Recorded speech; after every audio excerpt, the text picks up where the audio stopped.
Hello friends, मैं अश्विनी कुमार ज्ञान 24x7 से। और आज हम पढ़ने वाले हैं जनगणना 2011 की। ठीक है, तो ये वाली जो टॉपिक है आपके कॉम्पिटिटिव एग्जाम्स के लिए बहुत ज़्यादा महत्वपूर्ण है। ठीक है, तो शुरू करते हैं। तो सबसे पहले बढ़ते हैं इसके इतिहास के बारे में। तो भारत में पहली जनगणना की शुरुआत कब हुई थी? सबसे पहले कब हुई थी? वो हुई थी 1872 में। वो कब हुई थी? मतलब कि उस टाइम पर जो वायसराय था, ये कौन था? वो था लॉर्ड मेयो। वायसराय एक पद का नाम है। ठीक है, उस पर एक व्यक्ति को वो पद मिला हुआ था जो जिसका नाम था लॉर्ड मेयो। और ये वायसराय क्या होता है, इसके ऊपर मैं फिर से एक वीडियो बनाऊंगा जो कल या परसों आपको मिल जाएगी। ठीक है, तब तक के लिए अभी हम इसको ऐसे ही पढ़ लेते हैं। तो भारत में पहली जनगणना की शुरुआत कब हुई थी? 1872 में। लॉर्ड मेयो था। ठीक है, ओके, कार्यकाल था लॉर्ड मेयो का। ठीक है, और बढ़ता है देश में नियमित जनगणना की शुरुआत कब से हुई थी? अब नियमित का मतलब होता है कि हर एक टाइम के बाद जनगणना दोबारा से होना। तो नियमित जनगणना हुई थी 1881 से। उस टाइम पर जो वायसराय पद पर कौन था? लॉर्ड रिपन था। ठीक है, आगे बढ़ते हैं। स्वतंत्र भारत की पहली जनगणना जनगणना कब हुई थी? 1951 में, जब भारत आज़ाद हो चुका था 1947 में। तब पहली जनगणना कब हुई थी? तो भाई 1951 में हुई थी, क्योंकि हर 10 साल के गैप में होती थी। कब से हो रही है? 1881 से। ठीक है, तो आगे चलते हैं।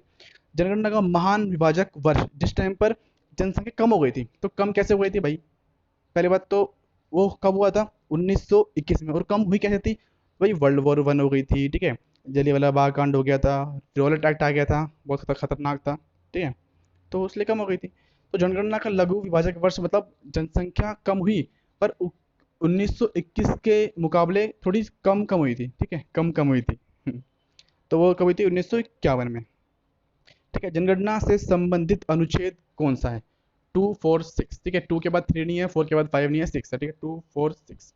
आगे बढ़ते हैं। जनगणना विषय है, जनगणना विषय किसका है? 7वीं अनुसूची और उसके संघ सूची का। तो ये हमारी संविधान की बात हो गई थोड़ी सी। आगे चलते हैं।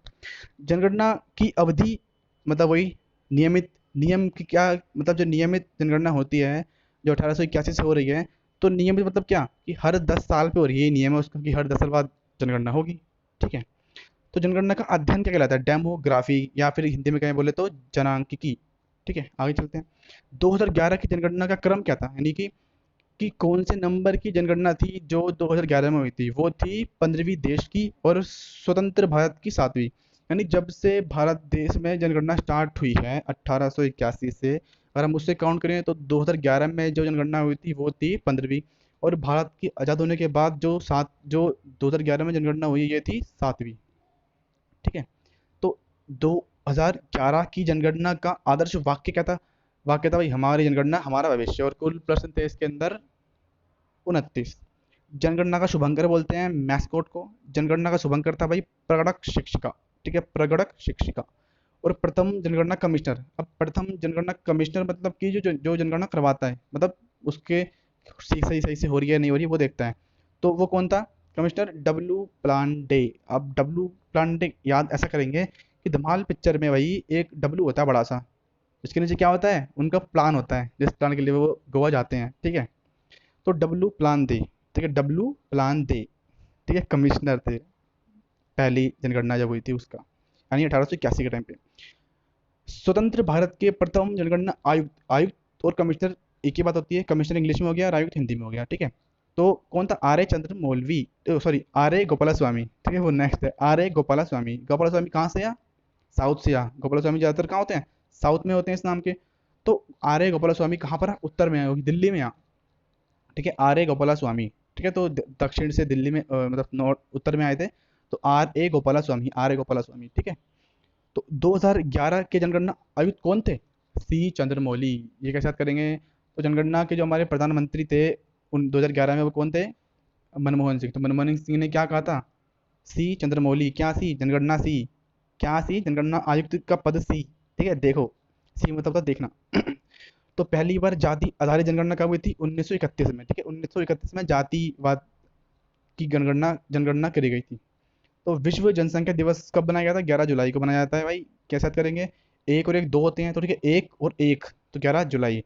ठीक है, एक और एक 11 जुलाई। ठीक है, कुल जनसंख्या कितनी है भारत की? 121.08 करोड़। तो इसे भी याद कर लेंगे। एक करोड़ कितने बनते हैं? 2 बनते हैं। भारत के हिसाब से 2 बनने चाहिए, पर बनते नहीं है, 3 4 5 हो जाते हैं। ठीक है, आगे बढ़ते हैं। भारत में विश्व जनसंख्या का भाग कितना है? अगर हम देखें वर्ल्ड लेवल पे जो टोटल जनसंख्या है उसका कितने परसेंट भारत के पास है, तो वो है 17.5%। ठीक है, 17.5%। ठीक है, 17 बहुत बहुत का आंसर है। आगे देखेंगे, जैसे ये दिख रहा है नीचे, पुरुष जनसंख्या कितनी है? 62.32। 62 32 दांत कितने होते हैं पुरुषों में? 32। वैसे महिला में भी होते हैं, पर याद करने के लिए है। ठीक है, 32, 62 32। ठीक है, और महिला जनसंख्या कितनी है भारत के अंदर? 58 75। ठीक है, 58 75। तो आप देखते हैं परसेंटेज का। तो परसेंटेज में देखें होनी कितनी चाहिए महिला पुरुष की जनसंख्या जो है? 50 50 होनी चाहिए। ठीक है, 50 50 होनी चाहिए, तो बराबर बराबर होनी चाहिए, बराबर बराबर बराबर बराबर बराबर है नहीं। तो जो पुरुष की कितनी ज़्यादा है? एक ज़्यादा है बराबर होने से। ठीक है, 50 से एक ज़्यादा है, महिलाओं की 2 कम है। ठीक है, 51 और 48। तो आगे चलते हैं। दशकीय वार्षिक और दशकीय और वार्षिक वृद्धि दर, इसका मतलब है कि 10 साल में कितने परसेंट, कहते हैं ना 17 आ गया फिर से, तो 10 साल में कितने परसेंट जनसंख्या बढ़ती है भारत की? वो है 17.7। और वर्ष में कितने परसेंट बढ़ती है? 1.64% बढ़ जाती है। ठीक है, आगे बढ़ते हैं।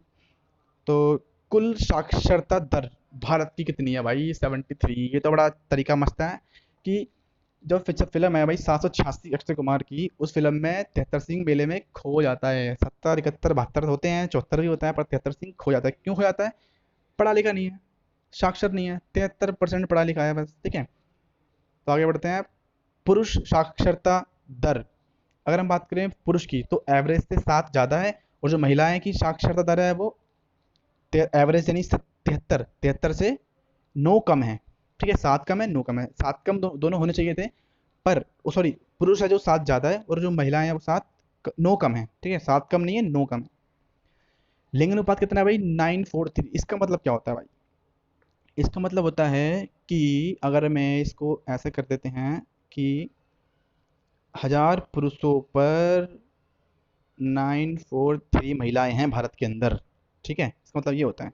तो 943 याद करना थोड़ा सा मुश्किल है, बजाय याद कर लें 57 57। ठीक है, तो 57 महिलाएं कम है भारत के अंदर। ठीक है, 1000 पुरुषों पर। आगे क्या करते हैं? शिशु लिंग अनुपात, यानी कि बात करते हैं शिशु लिंग अनुपात। अब शिशु किसे बोलते हैं? जो 0 से लेकर 6 साल तक के बच्चे होते हैं। तो उनमें लिंग अनुपात कितना है? 919, यानी 919 लड़कियों पे, यानी कि 1000 लड़कों पे, जो 0 से लेकर 6 साल तक के बच्चे हैं, उन 1000 लड़कों पर हमारे यहाँ पर 919 लड़कियां जन्म लेती हैं ज़्यादा, पर उन्हें बस मार दिया जाता है। ये बड़ी अजीब बात है, पर ऐसा ही है। ठीक है, तो इसे याद कैसे करेंगे? 919, तो भाई 919 से मुझे याद आता है 1919 का जलियांवाला बाग कांड। उस टाइम पर एक बच्चा था, छोटा सा, क्या नाम था उसका, जो मार के आया था जनरल ओ डायर को इंग्लैंड में जाकर? उसका नाम क्या था? उधम सिंह। भाई उधम मचा दिया। ठीक है, तो उससे याद कर लेंगे 919, क्योंकि बच्चा था उधम सिंह। तो बच्चों की लिंग अनुपात कितना है? 919। एक हटा देंगे आगे से, 1919 1919 में से क्या बच जाएगा? 919। अब आता है जनसंख्या घनत्व कितना है भाई भारत का? 382। भाई बस मत देख लेना 982 वाली, 382 लिंग अनुपात देखना सिर्फ। इसका मतलब क्या होता है जनघनत्व का मतलब? इसका मतलब होता है, ये क्या लिखा है? 982 व्यक्ति वर्ग किलोमीटर। जो ये है इसका मतलब क्या होता है? प्रति प्रति वर्ग किलोमीटर, यानी हर एक वर्ग किलोमीटर में 382 लोग रहते हैं भारत में। तो वर्ग किलोमीटर क्या होता है? ये होता है ऐसे कि अगर मैं 1 किलोमीटर जाऊँ ऐसे और 1 किलोमीटर जाऊँ ऐसे, ये क्या बन गया? वर्ग बन गया। इनको मिला देंगे, तो इतने एरिया में भारत में कितने लोग रहते हैं? 382। इसमें हम वो एरिया भी है जहाँ लोग भरे पड़े हैं, इसमें वो एरिया भी है जहाँ पे लोग बहुत कम रहते हैं। ठीक है, तो आगे बढ़ते हैं। अब आता है इसके लिए एक सर्वाधिक लिंग अनुपात। इसके लिए नीचे है ये, सर्वाधिक लिंग अनुपात कहाँ का है? सबसे लिंग अनुपात का मतलब क्या होता है? वही कि 1000 पुरुषों पर कितनी महिलाएं हैं। तो सबसे ज़्यादा लिंग अनुपात कहाँ का है? केरल का है। 1000 पुरुषों पर 84 महिलाएं ज़्यादा हैं। ठीक है, आगे बढ़ते हैं। न्यूनतम लिंग अनुपात दर कहाँ का है? हरियाणा का है, 879। अब इसके बगल में क्या है? पंजाब है भाई। ठीक है, और 879 के बगल में क्या है? 880 है भाई। तो 80 मतलब क्या होता है? हम। तो पंजाबी में क्या बोलते हैं 80 को? हम। ठीक है, तो अगर 880 होता तो 80 देख लेंगे। ठीक है, 880 पर है कितना? 879। तो वो तो बगल वाला देख पाएगा ना उसके, जो हरियाणा है, 879। ठीक है, आगे बढ़ते हैं। सर्वाधिक जनसंख्या घनत्व कहाँ का है? सर्वाधिक जनसंख्या घनत्व कहाँ का है? बिहार का भाई। नॉर्मली क्या होता है? एक और एक दो होते हैं, है ना? एक और एक दो होते हैं। बिहार में क्या करते हैं? एक और एक मिलके 6 कर देते हैं, तो 1106। ठीक है, न्यूनतम जनसंख्या घनत्व कहाँ का है? अरुणाचल प्रदेश का है। न्यूनतम जनसंख्या घनत्व कहाँ का है? अरुणाचल प्रदेश का है। 17 लोग रहते हैं। ठीक है, 17 लोग रहते हैं 1 किलोमीटर वर्ग के एरिया में। वही फिर से, अगर मैं जाऊँ 1 किलोमीटर ऐसे, 1 किलोमीटर ऐसे, ये बन गया वर्ग। तो इतने में रहते हैं सिर्फ 17 लोग। ठीक है, आगे बढ़ते हैं। सर्वाधिक जनसंख्या कहाँ की है भाई? यूपी की भाई, यूपी की। ठीक है, उत्तर प्रदेश, उत्तर राष्ट्र में क्या है? 2, यानी कि 20 करोड़। ठीक है, इसे याद कर लेंगे। और न्यूनतम जनसंख्या कहाँ की है? चिकन नेक की है। चिकन नेक किसे बोलते हैं? सिक्किम को, 6 लाख। ठीक है, चिकन नेक। ओके, बढ़ते हैं आगे। तो ऐसे याद कर लेंगे भाई, चिकन की भी चौंच निकली होती है ना, ऐसा करके। और 6 की चौंच निकली हुई है ये वाली।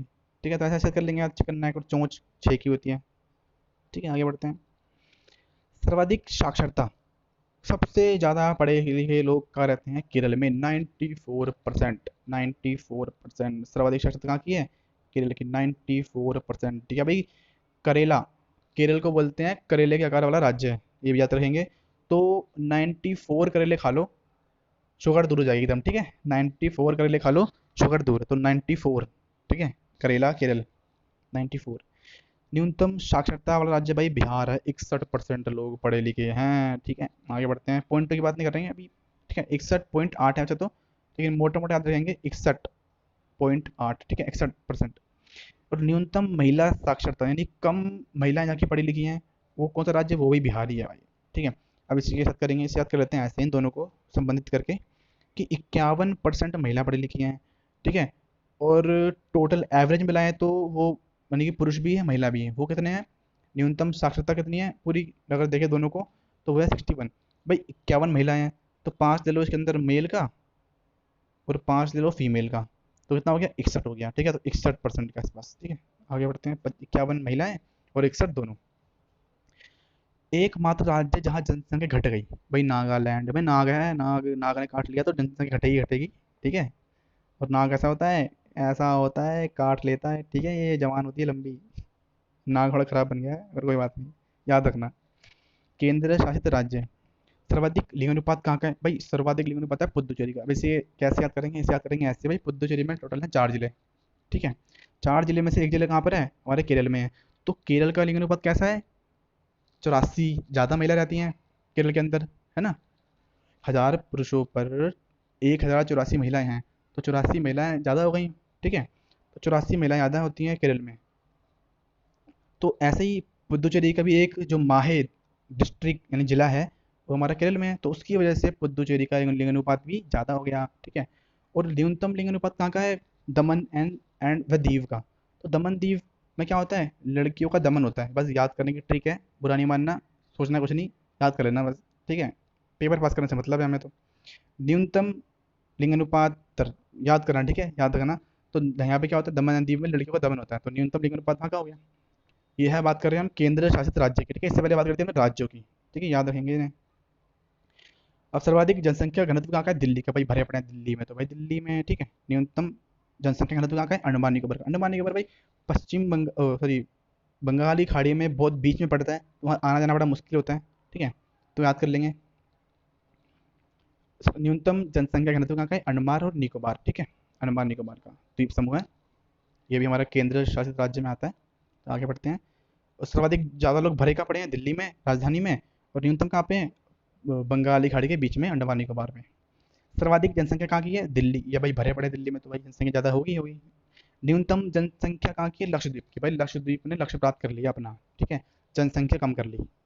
ठीक है, और ये कहाँ पर है? अरब सागर में है, और बहुत यहाँ का एरिया भी कम है। ठीक है, कम जगह है। 36 द्वीप है इसके अंदर, लक्षद्वीप में। ठीक है, आगे बढ़ते हैं। लक्ष्य प्राप्त कर लिया इसने अपना, न्यूनतम जनसंख्या लाके। अब सर्वाधिक साक्षरता कहाँ की? इसमें भी भाई इसने लक्ष्य प्राप्त कर लिया अपना। ठीक है, लक्षद्वीप ने लक्ष्य प्राप्त कर लिया 2 जगह पे। कहाँ कहाँ पे? जनसंख्या में, न्यूनतम जनसंख्या में, और सर्वाधिक साक्षरता में। बहुत लोग पढ़े लिखे हैं भाई। और आगे आता है, न्यूनतम साक्षरता कहाँ की है? दादर व नागर हवेली, दादर नगर हवेली की। तो भाई दादाजी मेरे बड़े कम पढ़े लिखे थे, तो न्यूनतम साक्षरता दादाजी की हो गई मेरे। ठीक है, ऐसा याद कर लेना भाई, तुम्हारी नहीं मेरी। ठीक है, आगे आते हैं। लास्ट 3 क्वेश्चन रह गए हैं। अधिक जनसंख्या वाला जिला, अब बात करते हैं जिले की, तो वो होता है हमारा महाराष्ट्र का है थाने। तो 1853 थाने। ठीक है, याद कर लेना। डिब्रूगढ़, ठीक है, सॉरी, अधिक जनसंख्या जिला कौन सा है? थाने। ठीक है, आगे बढ़ते हैं। महाराष्ट्र का है। कम जनसंख्या जिला कौन सा है? दिबांग घाटी अरुणाचल प्रदेश में 17 लोग थे राज्य में देखे तो, लेकिन जब कम जनसंख्या भी कहाँ पर है? अरुणाचल प्रदेश में ही है, दिबांग घाटी में, ठीक है। और अधिक जिलों वाला राज्य कौन सा है? उत्तर प्रदेश, 75 जिले, सबसे ज़्यादा जनसंख्या है, ठीक है। तो इतना आज के लिए काफ़ी है। और इसके बाद ये वही था, ये हमने वहाँ पे लिख के पढ़ाया था, यहाँ पे थोड़ा मिक्स था, मैंने वहाँ पे अलग अलग लिख के पढ़ा दिया था, ठीक है। पढ़ा दिया क्या, पढ़ लिया। तो इसके बाद हम पढ़ेंगे सौर मंडल के बारे में। बहुत मज़ेदार टॉपिक है, उसको भी हम ऐसे ही कवर करेंगे, बहुत अच्छा है, मज़ा आएगा, ठीक है। तब तक के लिए goodbye, bye bye bye bye.